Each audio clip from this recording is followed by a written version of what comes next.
Tonight on the program, on the heels of his breakthrough performance at the Blue Whale Comedy Festival, we have for you Terrell, Gnarly Norton, and that interview begins in 3, 2, 1.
All right, like I said, on the heels of his breakthrough performance at the Blue Whale Comedy Festival, Terrell Gnarly Norton, how are you?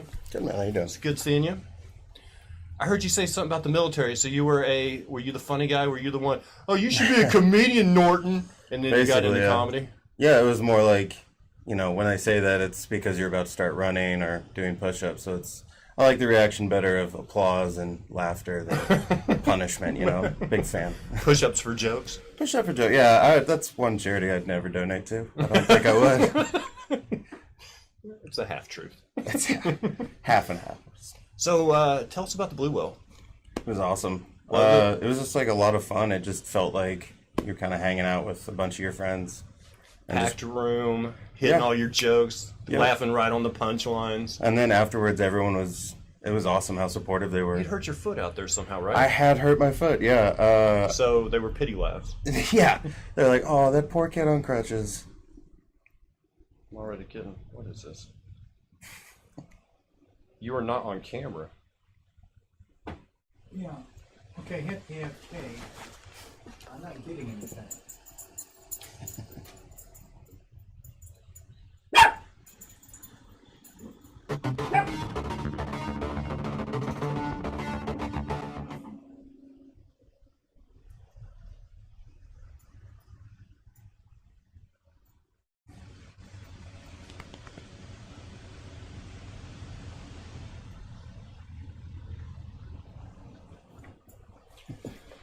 Technical difficulties. Thank you for that. Okay. Everything's good. Everything's fine now. Need confirmation. Okay, good to go. This is Terrell Norton. So about your foot. Yeah, I just... Off stage? No, yeah, that would be a lot better. Because my story sucks. I always hate it when you have an injury and you don't even have, like, a cool story behind it. Like, I pulled it while I was sleeping. What? Yeah. How'd you pull your foot? I was sleeping on my stomach. Kama Sutra? Yeah.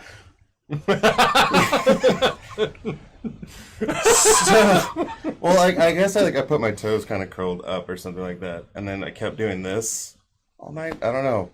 My body's stupid.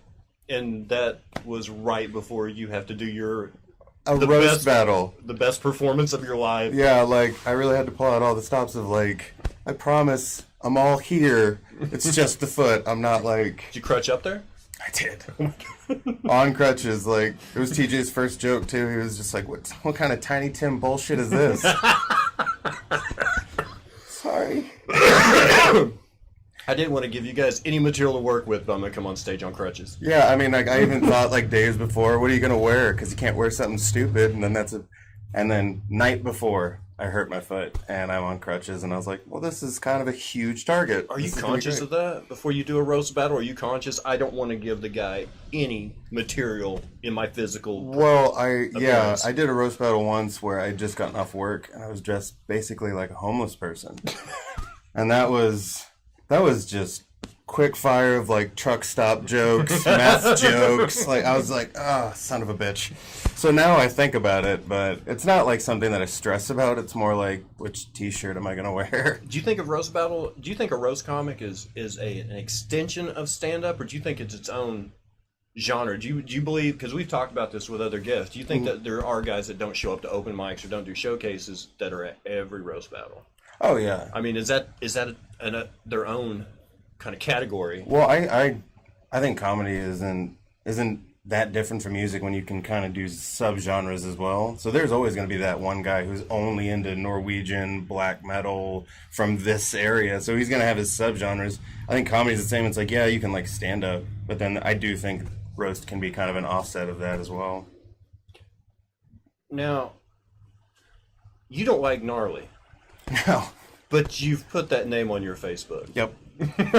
I started my Facebook when I was 17. And so I was like, I don't know, I was panic, I wanted to be cool on the internet. So I put Terrell, Gnarly, Norton. And then 13 years passed of me just having that as my name. And now I don't know how the fuck to turn it off.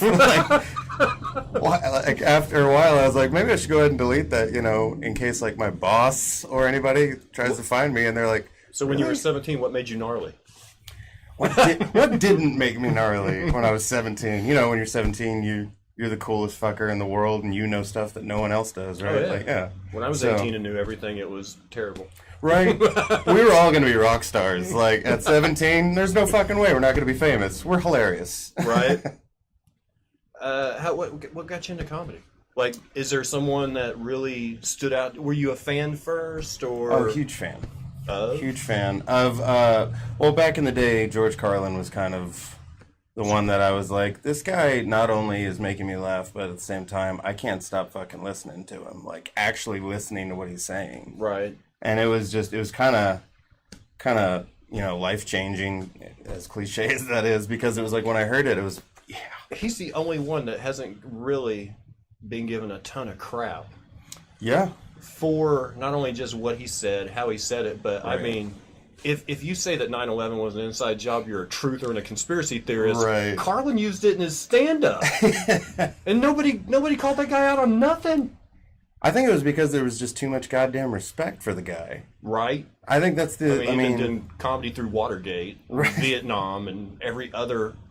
While simultaneously calling out those people. Right. And everyone was like.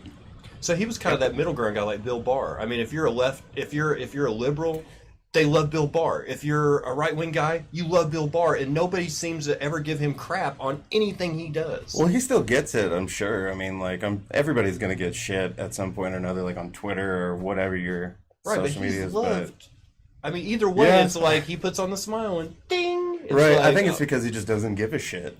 He's like, oh, you hate me? Cool.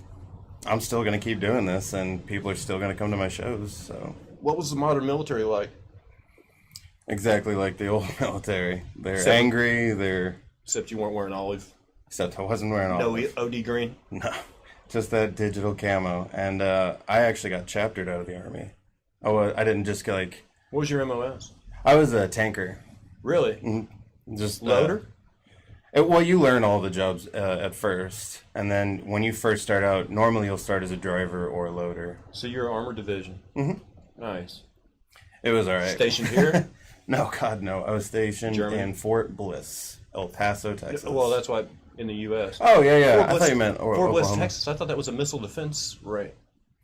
That's one of the biggest Army bases in the country. See, my dad did his basic there in 65 or 6 because that was a basic training place during Vietnam.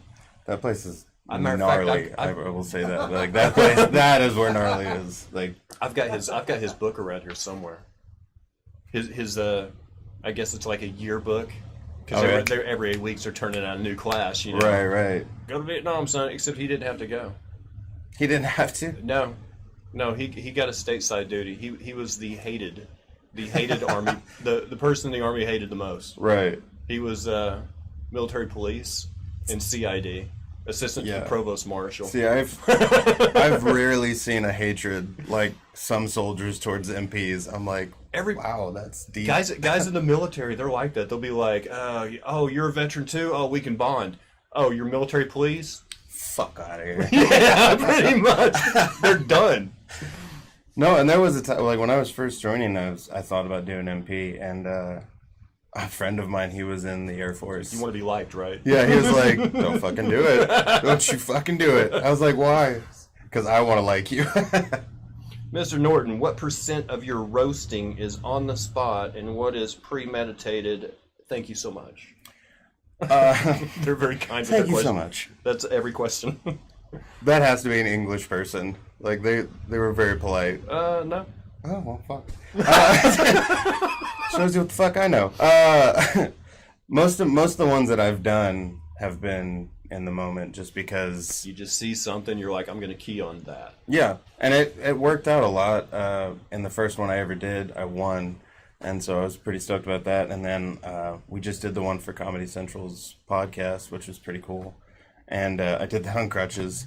So those had to be kind of premeditated just because my foot was in throbbing. So I wasn't exactly going to be able to think of stuff on the spot. So I kind of premeditated those. But what if it's somebody that you know it's all low-hanging fruit, like let's just say a Puerto Rican gay on crutches with a big forehead. I mean, like are you going to get up there and you're going to go, I'm not going to key on this guy's physical deformation. Overload. Calm it down with all of this. Can you give me a couple of lines so I can work on something that you say? Because I'm not going after your appearance. Right, that's the worst part is that it's like, there's certain things that you have, like, roles you want to play by just when you're roasting, because there is a line that you kind of feel like, well, now I'm just picking on this poor guy. Like, isn't that roasting?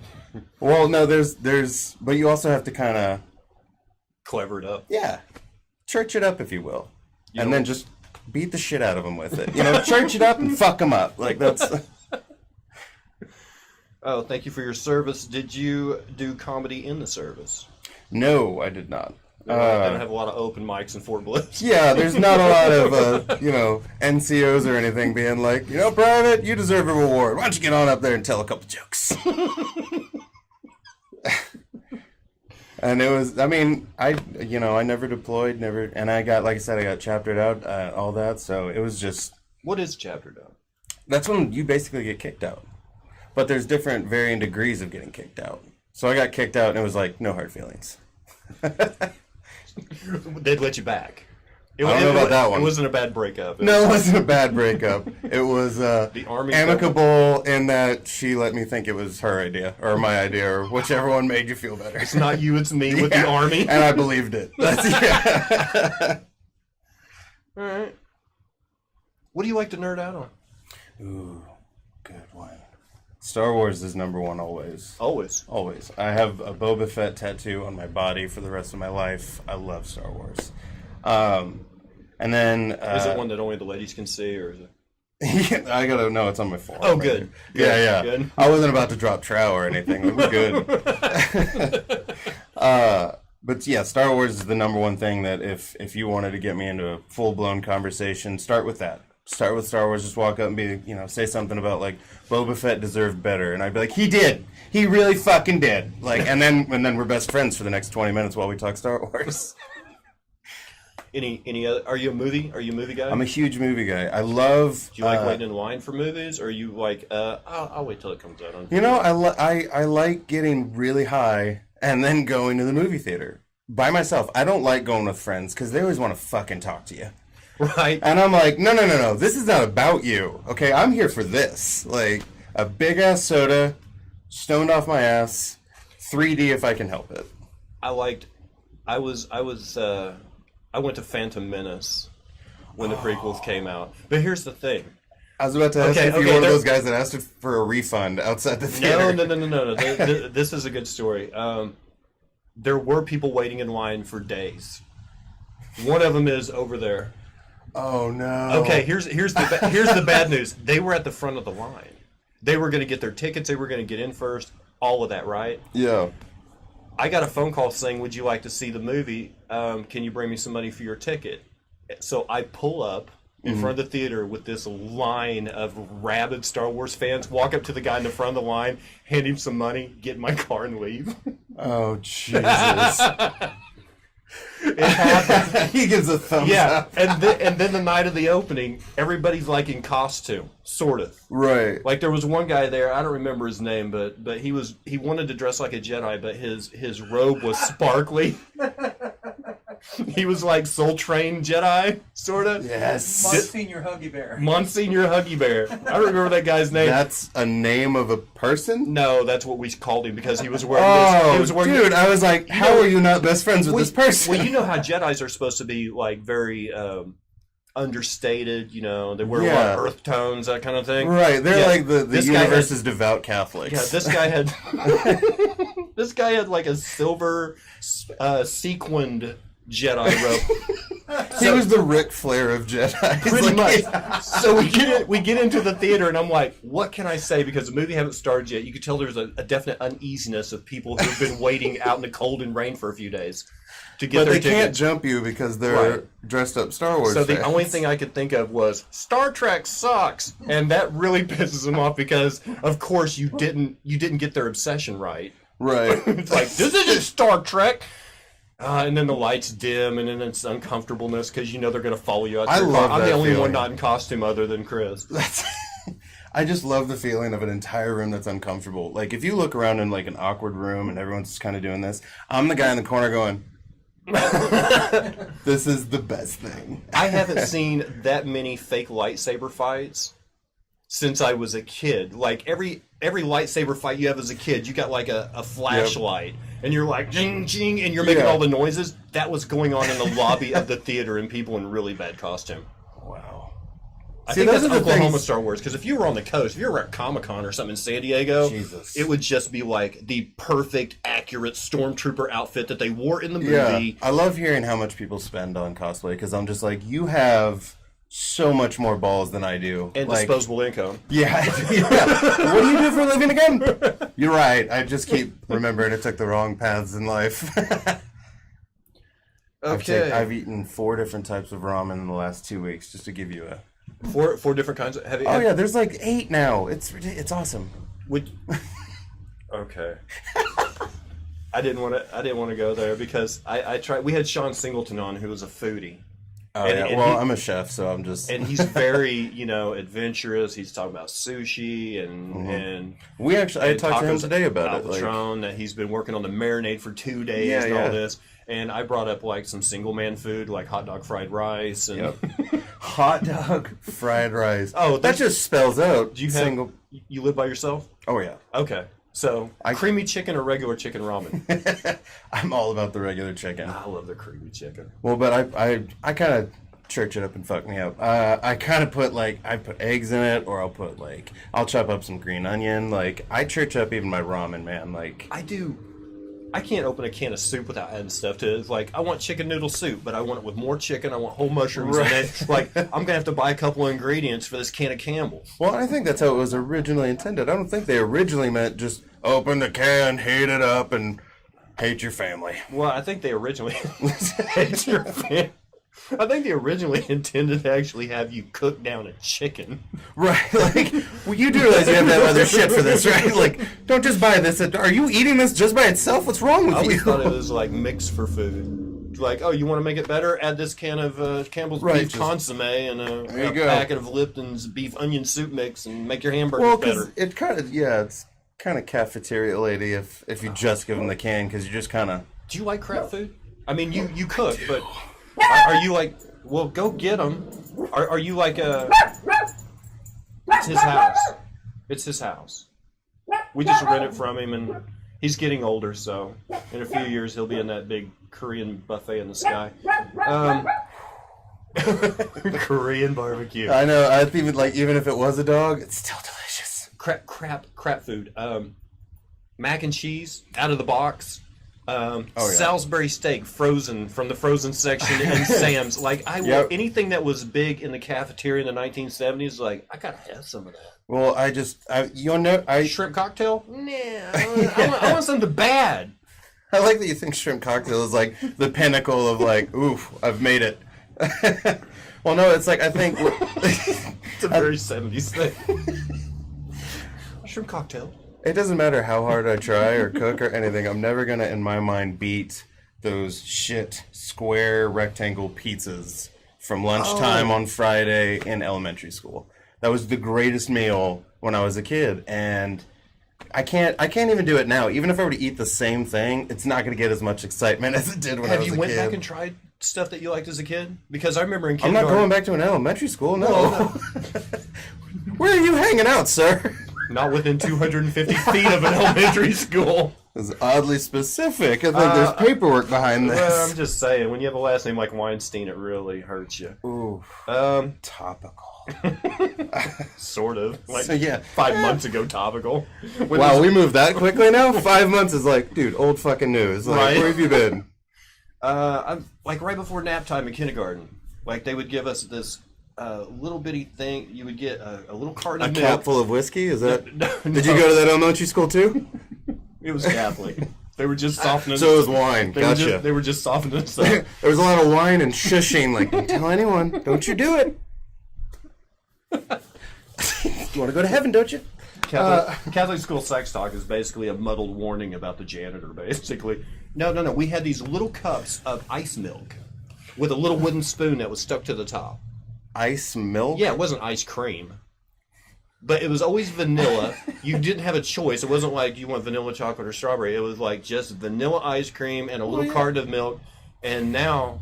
Like, because now... I tried that one time because they have the big packs in the freezer section at Sam's, and we got them, and I'm like, this is crap. I used to love this stuff. Well, I do think it is kind of... Like I said, nothing's ever going to top that. When you were a kid, food was like, it could turn a whole day around.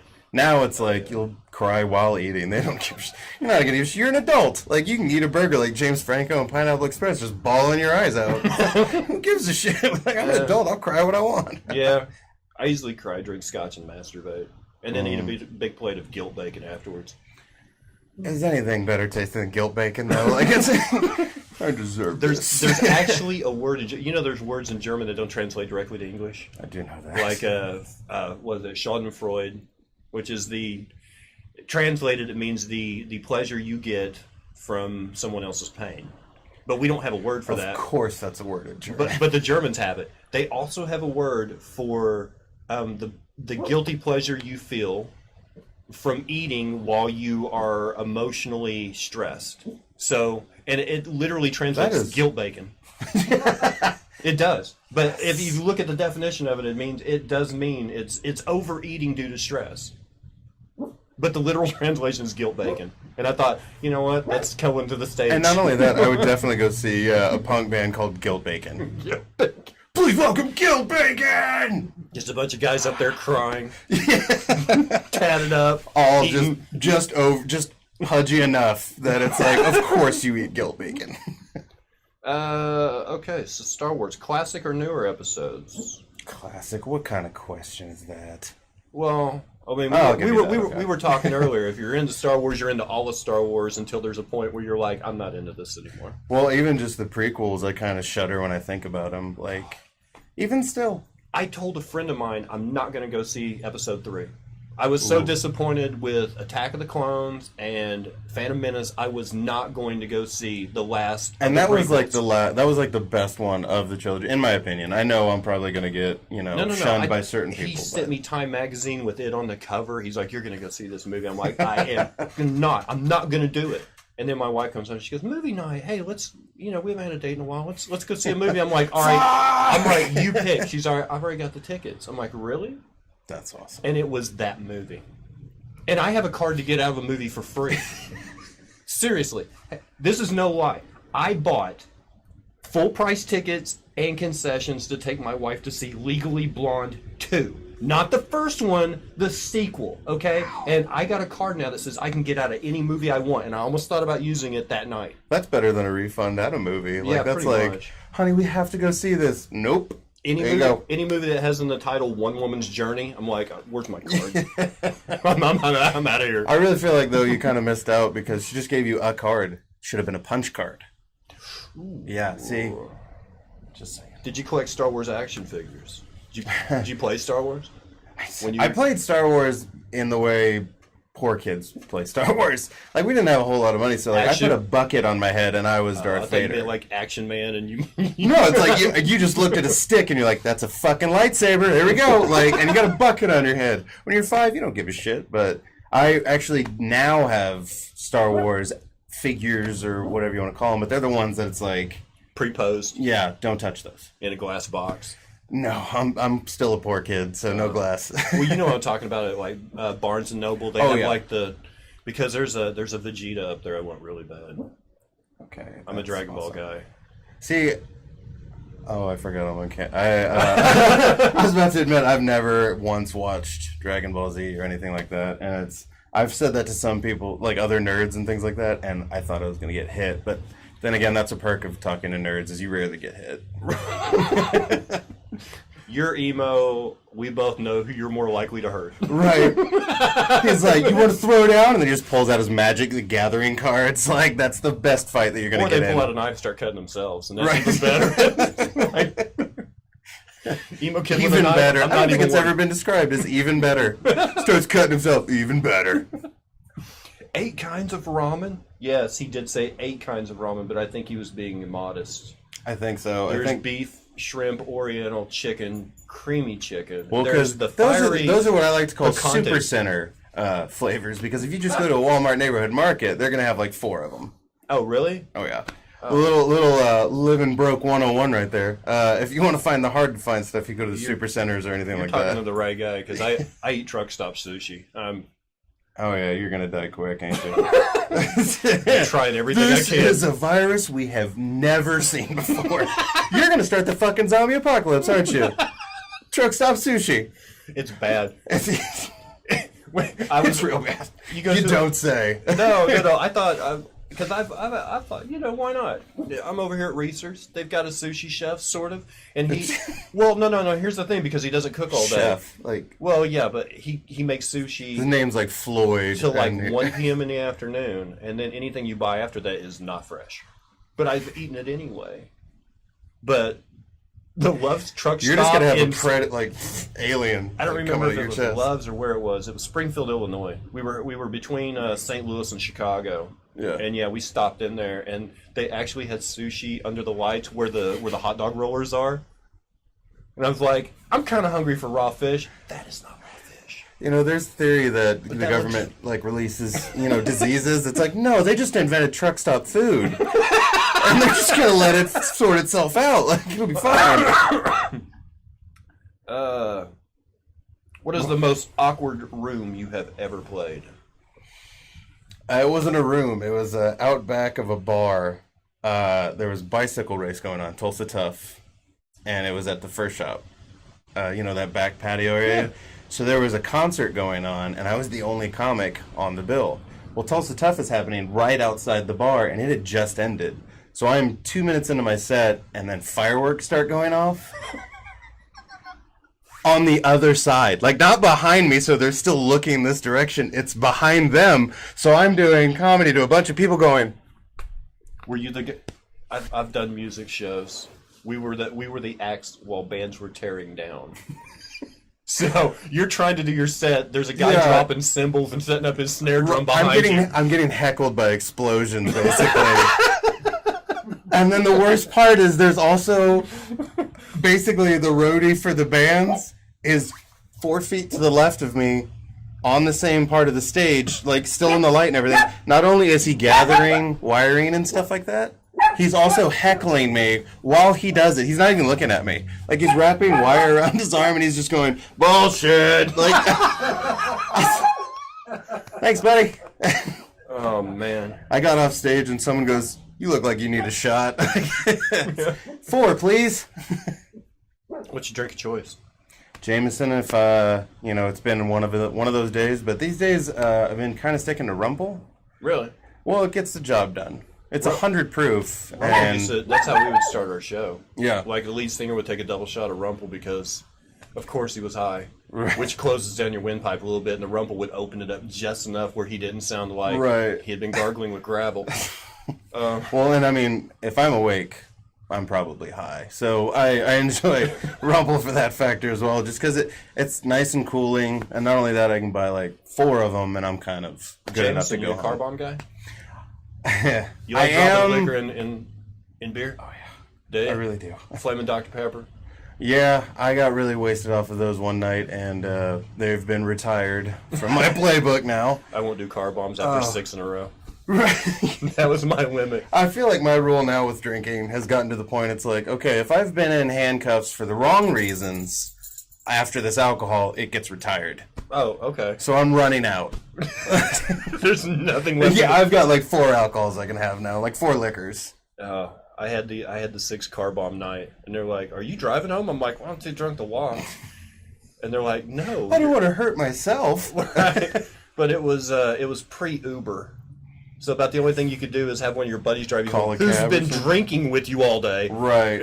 Like, there's always that one friend who's got me. his keys and they start stretching for some reason. He's like, I'm fine. We got this, guys. We got this. Someday, shrimp cocktail and champagne, a boy can drink. Oh, come on. A boy can dream? Wine and shushing, they like that. The Catholic. The Catholics, they're huge fans of shushing. Oh, yeah. Sean Singleton talked about his hot mayo sushi pizza. He'd had sushi pizza somewhere, and they... Oh, for some reason, the first thing I thought was that was a truck stop delicacy again, and I was like, no. A little bit of I was talking to Bedgood after Landry's show on Sunday, and he was talking about how if you've only had sushi in Oklahoma, you haven't had sushi. Yeah. That's fair, though. I had some sushi from a friend of mine in this little ski town in Colorado. Probably some of the best sushi I've ever had in my life. And it was just because there's no corporate style of what they do up there. Everything is locally owned, and so all the fish is kind of... Real wasabi. It was fantastic. See, that's what Singleton told me. He was like, by the way, all the wasabi at any place in Tulsa is horseradish dyed green. And I was like, what? Or from a bottle that's labeled wasabi. What? I didn't know that. And he's like, no, real wasabi's runny. And I'm like, oh, I haven't had real wasabi yet. I've had sushi plenty of times. I've yet to have real... Yeah. Just so. Do you roast... My bucket list got bigger. Yeah, right. Do you roast hecklers? I do. Once or twice. But, I mean, I haven't been heckled too many times just because my voice carries pretty well. And so people are like, oh. I can't really talk over that guy. My favorites, of course, are always, like, implying something terrible about them. So one woman started heckling me, and I said, you know, I don't come to your job and bother you. I leave the dick in your mouth and let you earn your rent. Now fuck off. It got real quiet after that, because I just kind of sat there for a second like, wait, what joke was I on? And no one could decide if they wanted to laugh or feel sorry for the drunk lady. Or tell you where you were at in your set to keep you Yeah, going. like, line? Where was I? I was at Lot 6 doing the no mic open mic one night. A no mic open mic. Yeah, it was You just shouting at strangers? No, basically it was a tradition that started because the microphone went out one night at a show there. So every month they would have a show there where you would just get up there, and it teaches a lot about projecting because you have to get your voice to the back of the bar, right? And I'm sure they're not nice about it if they can't hear you. Like, can't hear you, sweetheart. I hate that one. I'm like, fuck!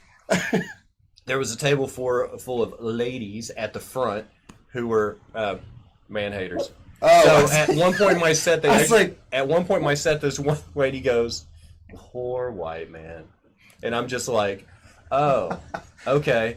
So I feel like that's the only time that's ever been muttered. Right. Poor white man. Yeah, sad. No, sad. It was sad. Sad white man. Sad white That's man. been uttered a few more times. Yeah. I feel like then. So basically, poor white man. I can't remember who was there watching the show, but they were sitting there like, "Oh God, he's going to attack these people," and I just thought, you know what?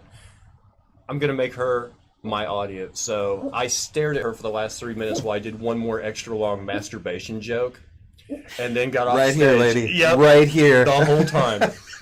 I didn't look at anyone else. I did the last joke staring completely at her. And I thought that was better than heckling. I've never thought of eye contact stand-up, of just picking one person like, hello. Oh, that creeped me out. It worked out pretty well, though. Because I didn't get a reputation for being a bad guy. There you go. Even though they already thought I was a bad guy. I feel like bad guy, that's kind of a broad term. I mainly say that because I might have that rip. I'm not sure. You can embrace it though. Oh, I embrace the hell out of it. Yeah. Yeah. Do you like being? Do you like being a? Because you're a nice guy. I mean, unless you don't want people to know you're a nice guy. But do you like playing the abrasive role on stage? I kind of like being the guy that. I don't know. That's a little bit harder to think of. Just because I'm one of those guys that, as long as I get up there and kind of do generally what I was trying to do, like dialogue wise, I kind of sometimes will call out some people or do that. I don't know if that's abrasive or not, but I like to include people sometimes. Not. Do you like to go for taboo subjects? I have in the past. Oh yeah. Yeah, you've seen a couple. No, I've been there. I mean, that was my first 10 minutes. Was like how messed up a set can I do and still get you to laugh? It was like a personal challenge. Well, I remember. It was like, all right, we're going to cover child molestation, abortion, and racism, and then we're gonna get mad. Right. Well, and I think one of the best reviews I ever got was after an open mic. A comedian, she comes up to me, who I respect very much.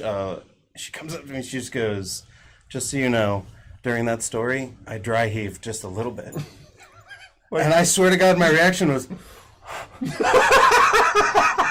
"Thank you. Can we hug? I feel like we should hug." Like tears. Ever been rushed while on stage? No. Wow. That would be awesome. Well, I'm sure once it actually got violent or something, it's not as awesome, but... Well, I mean... Just to kind of check it off, like... You were around before the Comedy Parlor shut down, right? Yeah. Okay. I went to a couple shows there. You remember the Sunday night open mic? Yeah, I've heard stories, and I was never at one. Okay. Because they closed right about the time I got started. There was a guy who brought the knife. There was a guy who got on stage with a backpack and a brick fell out. It's resistance training. That's all it is. I like to do stand up in a backpack. Really build those muscles. I think pretty much he was expecting to get rushed on stage. He's like, I'm bringing a weapon with me. Knock knock.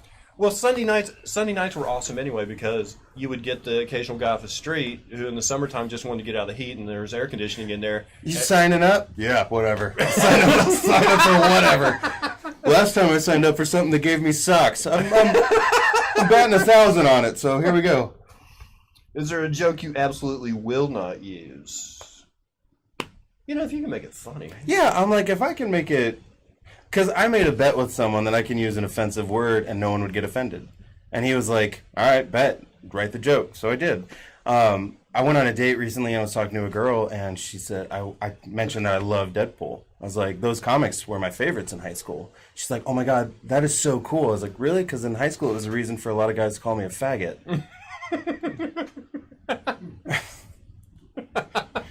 No one's got offended so far, so I'm like, all right, I might have done it.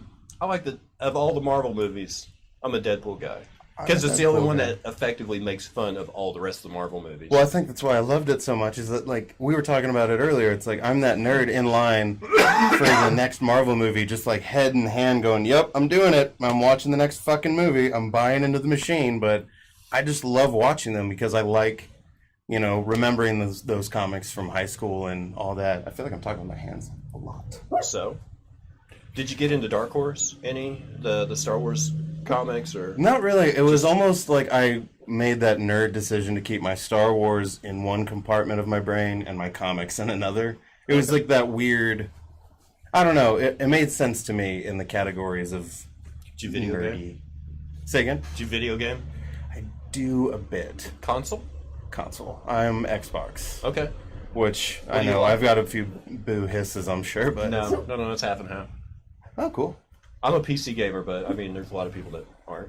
Well, I just I remember having a computer, and again, it was like, I wonder if I do this a lot, but I feel like I compartmentalized like my computer is for internet and all this, and then my console is a separate thing that I do.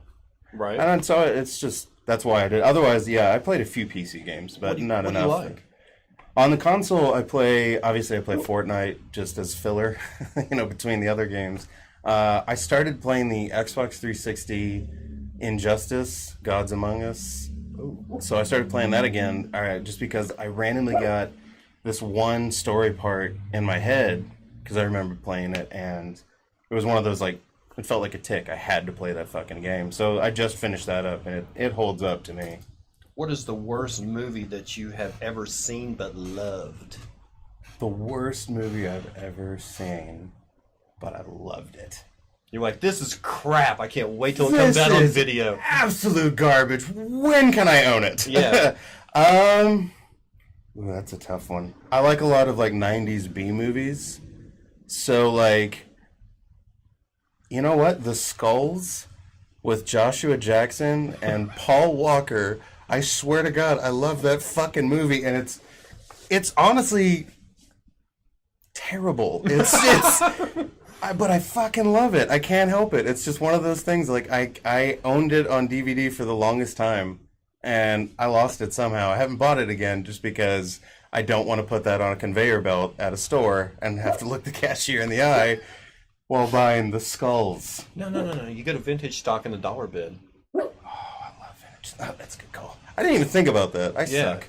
The three for $5 bin. You know what I'm talking about? Yeah, no, it's four. It's four $5.99 movies for $20. That's it. I loved it. Like I used to do it all the time, and then I thought I was gonna build up this awesome DVD collection. Like that's what impresses girls. Check it out, baby. It's alphabetized. and it was just like I got a pretty good amount of movies, but then it's then the poor days started whenever I switched jobs, and you know that gap in between paychecks. So I started selling DVDs like I was a crack dealer. Nope. And that was one that I really looked at and was just like, I actually thought about it. I actually thought about keeping it and just kind of being like, I'll just eat more ramen. I'll be fine. The Skulls, like it's a terrible movie. But like that's the best way of wasting $20 at vintage stock. Oh my god! It's like I never really liked this movie, but now it's priced. But now that it's in front of me and I have money, I think I have to have. I have to buy Undercover Brother. I have to buy this movie. I want everything Tyler Perry's ever made. It's right here in front of me. All of a sudden, I got a hankering for Medea. Let's do this.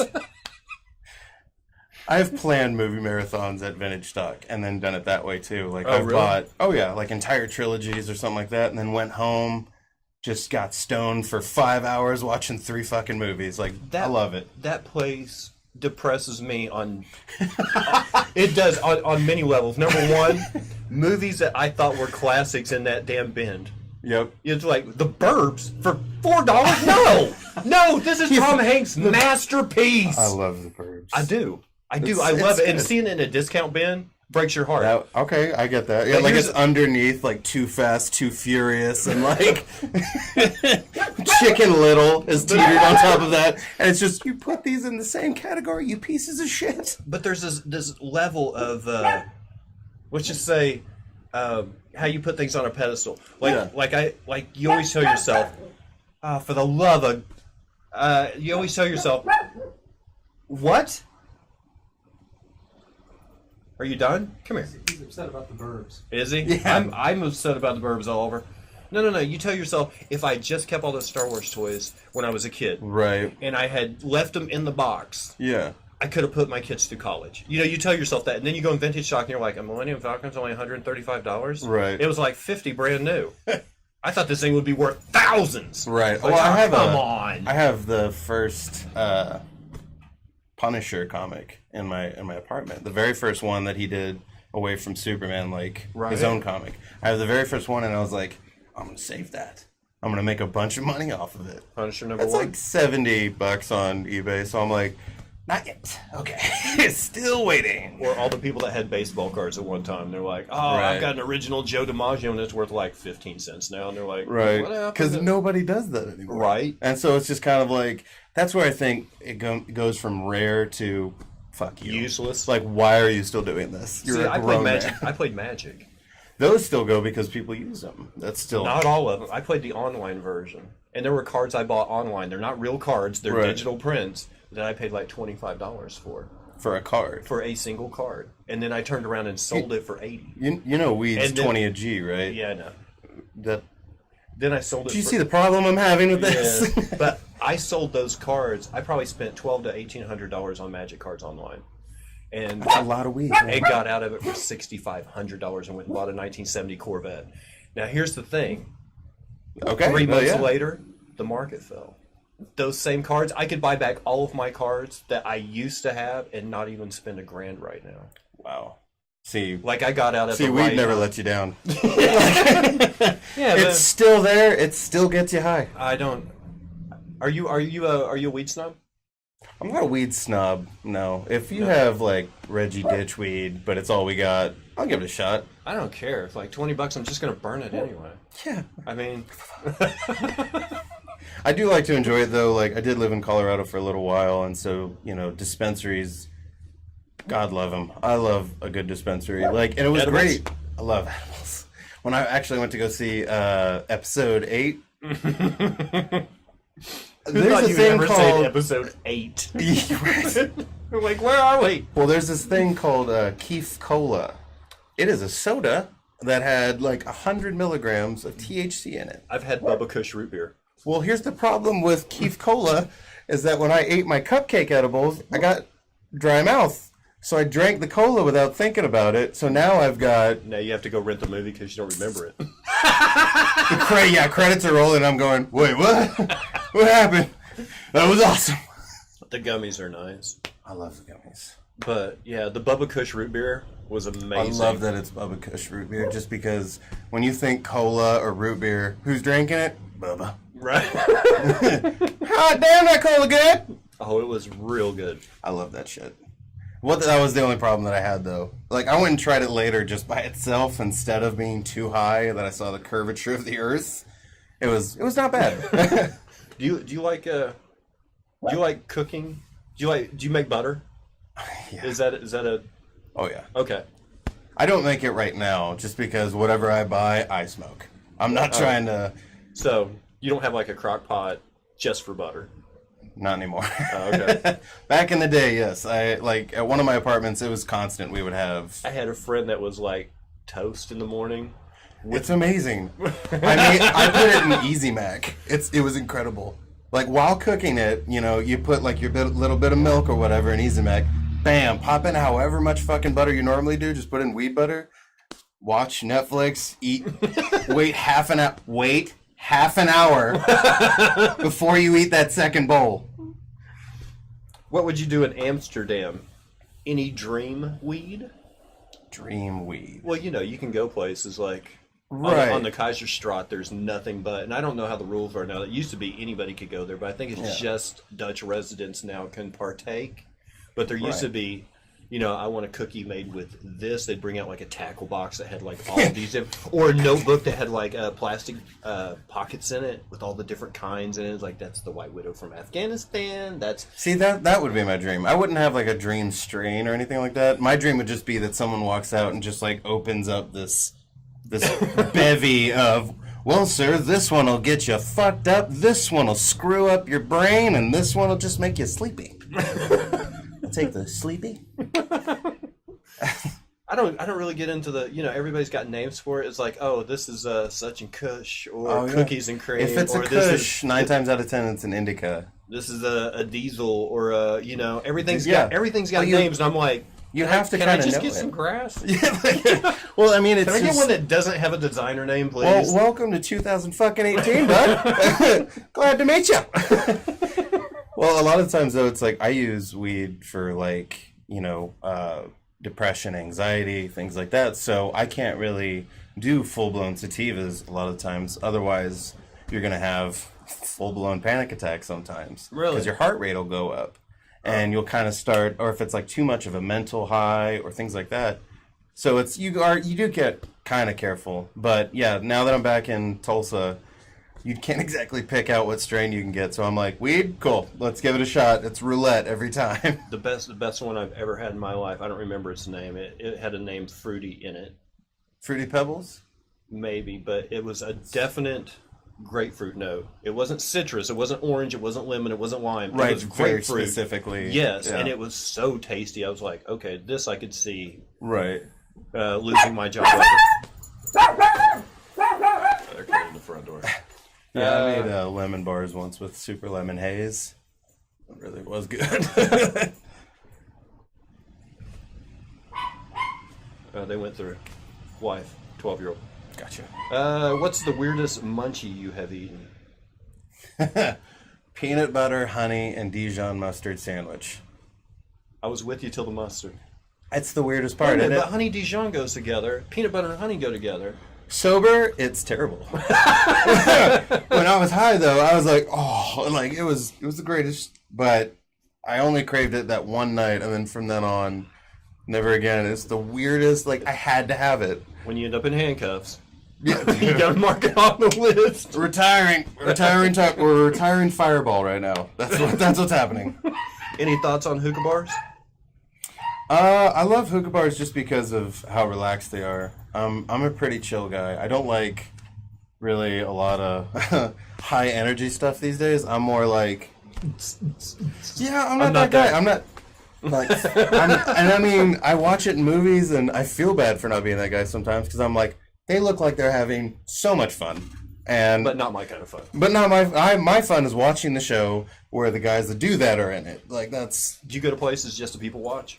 Yeah. Do you have some favorite spots? Walmart. I love people watching in Walmart because it's disgusting. It's fucking disgusting. Neighborhood sometimes. market or the big store? The big one. You got to go to the big one. The neighborhood market is where you go to see MILFs and yoga pants. What section in the big Walmart? All of them. They're everywhere. No, they're never around. Dale Earnhardt is abundant in Walmart. The best part about the big Walmart is the towel section because that's usually where the kids are like running as fast as they can through there. And I may or may Full not. knife hands. I Wind may, resistance. I may or may not put my foot out and trip them. Fuck you, Toby. But it being in the towel section, there's always something nice and soft. Oh, so you should do it in like the desk section because then they just hurt themselves. There's No, corners everywhere. they still hit the hard floor, but there's plenty of towels to mop up the blood. That's why I always like doing that in homework. Wow, this is super absorbent. Just put one in your cart. Have you ever given suggestions to people while they're shopping in the food section? Like you see, let's just say a big woman reaching for like the multi-pack and you're like, Are you sure? No, you don't have to say anything. You just kind of, I've put things in people's carts. They look like they need this. I feel like my favorite was condoms. I put condoms. This was when I was in high school. I was an asshole. I was such a piece of shit in high school. Like, I would go up and it's like a family of 4 where the mom's wearing like a Jesus Fish t-shirt and everything has like the hairdo that hasn't changed since 82. And then I was just ribbed for her pleasure, just right there in their cart. And the look on that husband's face when they get to the checkout is... You can always spot them though. Anybody who has a can of Aquanet. or 4 of them for that matter, because they're going to be back in 2 weeks. Like, bitch, that is not a beehive. That is monstrous. She's got her kids walk on both sides over to hold her hair down as she goes through doorways. Duck, mama. What's the weirdest thing you have seen at Walmart? I saw a dude who had a skid mark up the back of his shirt. I had to follow. It was like whenever you smell something, you just have to keep smelling it. I followed him just going, huh?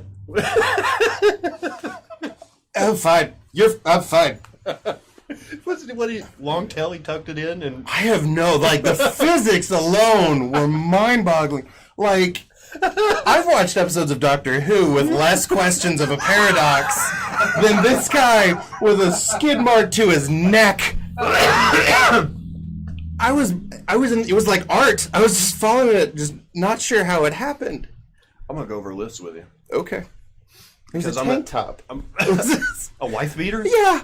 He was wearing a vest with a skid You mark. have no idea the level of just enthralled I was with this man's skid mark. I was like, how? Oh man, I gotta find this. If there's a physicist watching this that could explain it to me, seriously, send me a formula or something. I don't know. Events. No. Not comedy events. Popular friends.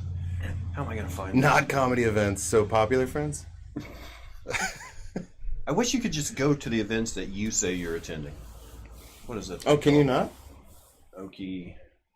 Dude, I just told you I don't know how to change my fucking name from Terrell Gnarly Norton on There it Facebook. is. I don't know shit about computers Okay, or phones. November 2nd through 4th, this is happening. It was last year, it was the XPO Game Festival at Cox Business Center. This year they're combining it with what are they combining it with? Oh, OK Pop, and they're calling it they're calling it the Tulsa Pop Culture Expo, right? And I just want to go over a few of the confirmed, announced guests that they're going to have and see if any of these appeal to you. All right. In your nerdiness. MCU regular and Doctor Who companion Karen Gillan. Sold. Done? Sold. Okay. Still have a huge crush on her. Like, if she were to walk in here right now, I'd faint a little bit. Firefly fan favorite Summer Glau. Did you watch Dream Firefly? threesome right there. That is dream threesome. Steven Universe and the Goldberg star Zach Callison. Oh, hey, all right. All right, how about this? The Dukes of Hazzard and Smallville star John Schneider from the original Bo and Luke Duke. Okay, the other ones I was really excited about. That one I would stick around for. Okay. But I always wanted to tell this joke about I want a World War II documentary series, but the voiceover is the guy who narrated Dukes of Hazzard. So Merle like Haggard? like they freeze on a tank, like old Hitler's up to his tricks again. All right, Duke. Oh wait, Pony Boy from The Outsiders. C. Thomas Howell. See, I would go see him. Really? Yeah, The Outsiders is amazing. The On book, the movie. On a panel? Though I mean, everyone's got How pretty much interesting fun- answers to questions. how so. much fun did you have filming in Tulsa? You know that one. When there was nothing here except that movie theater. Gilmore Girls and Guardian of the Galaxy actor Sean Gunn. See, I think he's one of the most underappreciated parts of Guardians of the Galaxy. That guy actually was funny. He was like necessary in a lot of the story plot. Probably brought more to it than Dave Bautista. I thought Dave Bautista did a better job in Spectre. Wow, Spectre. Okay. Yeah, he was in the last James Bond. I thought he was And he had like 0 lines. Well, he did made me everything laugh. pantomime. Well, he made me laugh in not in Spectre and Guardians. It really would have been fucked up if he made me laugh in Spectre. Like I was cracking up the whole time. Did you see the way he put that thumb in those guys' eyes? Oh, what an idiot! Eddie Munster from the Munsters, Butch Patrick. I would go see that. Munsters was awesome when I was a kid because my parents watched all old TV. But wait, there's more. The stars of the hit TV show Chips, Eric Estrada, Larry Wilcox, and Robert Pine. Sold. All for one ticket? But no, here's how those guys make their money though, is that if you want an autograph, it's like $40. If you want a picture and an autograph, it's like $60. And there are people Is that how they get these guys to come to Tulsa? Yeah. They're like, you can keep all that money. Oh. Yeah. And not only that, they can also like make like connections and stuff like that. So Marvel Comics and DC Comics writer Christopher Priest. ooh, I'd go see. Yeah. Okay. Well, the only reason I wouldn't go to that one though is because that line is going to be very slow moving. Because every single person is going to be like, I have some questions. No, they're all going to have a comic book they want signed. Yeah, or 8. This is a very rare Japanese edition that you wrote in 1990s. It's like, fuck, I know what I did. Give me the goddamn thing so I can sign it. I've seen the look on these guys' faces. Like, it starts getting to like the back of the line. They're just kind of like, next, for the love of God. And the nice thing is it increases the value of that comic by like $4. Has the actual writer's tears right here. Vintage. Where's okay. Yeah, oh, I'm sorry, not Merle Haggard. It was Waylon Jennings. It's close. Yeah. them Hitlers. Them Duke boys. Them Hitlers. Them Nazis. Right. There we go. Them Nazis is up to it again. Them Nazis got themselves in a heap of trouble. Because now they got America. Do we have any more questions? Yeah, we don't. Plugging. You got anything coming up? On Sunday, I've got a roast, actually. Really? DeMario versus the Universe. Oh, that's right. And You're on that. I am on that.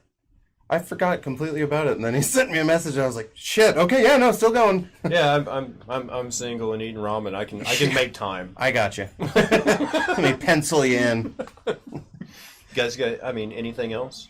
Right. Well, First Shop is doing the recordings coming up. Did you hear about that? October 1st. Yeah, October 1st and 8th are both going to be recorded audio so that they can make You're this. on the first bill. I am. I'm on the first one, and they said they're going to pick the best 15, so hopefully I'm going to stretch out before. Right. Just like a drunk driver. Just, yeah. Here we go. This one's my favorite. Here we go. Like, oh, are you sober now? Fantastic. And that's all going to charity for... I forget what it's called. I'm a terrible person. You're not going to be on the cut. Yeah, no, they're like, we forgot the charity. But no, it's to help families that I believe like a family member has heart problems. They can help them with the expenses because this is America. It's expensive to be sick. You know, I'm on the collective page. It should be here. I believe it is. I just saw him post it. There's a lot to keep up with, man. Hey, everybody, first shot. Okay, there we go. I thought you were going to read the whole post. I was like, No, ballsy. Hearts of ballsy. Steel Foundation. Hearts of Steel. I knew it was something like with the heart, though. It's like, if there was a heart in it. I remember that part. All right. But other than that, I've just been, just hanging out. You writing a lot? Yeah. Are you just going to Walmart? By writing, do you mean getting high and just going, that's going to be funny later?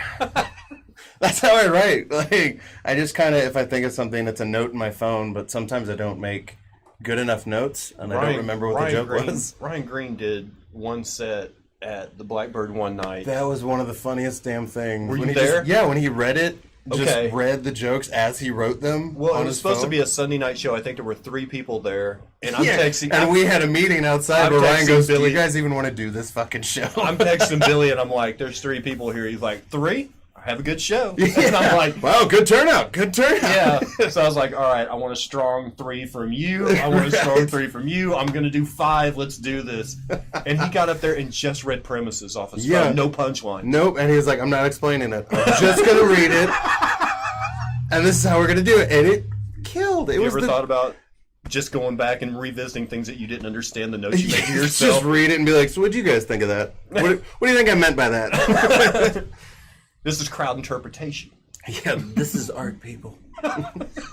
But whisper it. Yeah. ASMR. I would still like be too loud on the microphone. I'll be the guy that'll get up there and be like, "Oh, so I'm gonna hold it out here for this whole show." See, we took a comedy class. Oh yeah. Yeah, when Bedgood was still teaching at the Parlor. It was one of his last class. Well, his last class had TJ in it. Mm-hmm. And I went to his show, his graduation show. I was literally breathless for 10 minutes. I've never been to a graduation show where I could not stop laughing, including my own. TJ is definitely going to be one that'll do that to you. But like Peter, he was my opponent in the roast battle.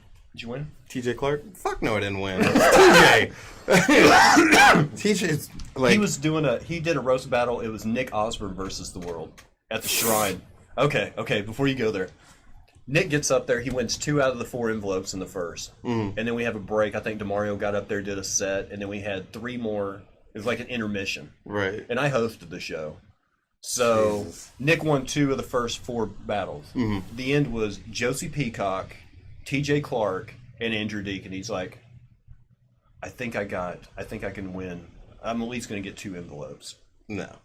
Okay, so he beat Deacon. Josie Peacock schooled him in a roast, which is bad enough. Hey, I got beat by Josie Peacock. Right. But the final one, TJ Clark got up there and goes, "Well, I didn't bother writing any roast jokes about you, so I had my daughter do it," and he just read word for word jokes that his daughter had written. Yeah. He got the envelope. Yeah. He beat Nick handily. Nick's like, I didn't know I was going to have to fight 2 people. Well, no, and TJ, it was funny because me and TJ have a running rivalry now of roasting because I beat him the first roast that I did to win. He came in second, and then he beat me at the Comedy Central roast. So next one's tiebreaker? So next one's tiebreaker. We're waiting to see when it happens, but... I'll go see that. Yeah, because it's going to get real mean. Like, I can guarantee it. It's like, the Comedy Central one was kind of like, okay, all right, here we go, bud. And then so now the third one is going to be like, we're going to cry after, aren't we? Okay. Let's on do each this. other. On each other. Just, I love you too, man. I didn't mean it. You're a good father, I swear. I promise that's not how I think of you. All right. I think we're about done. You got any? That was quick. Is there any? Was it? No. I don't want to keep you from weed, ramen, and movies. Yeah, I'm getting sober, Are you man. going to Starlight? I probably will. Yeah. Yeah. probably The only problem that I have is sometimes I get too high. So I got to see where I'm at. Like, I'll smoke when I get home and be like, Okay, here we go. Ladies and gentlemen, go follow him on Facebook. Look up Gnarly with a G. It's Terrell Gnarly Norton. Thank you so much, bud. No I worries. appreciate Thanks for you. having me. Thank you guys for watching. We're out.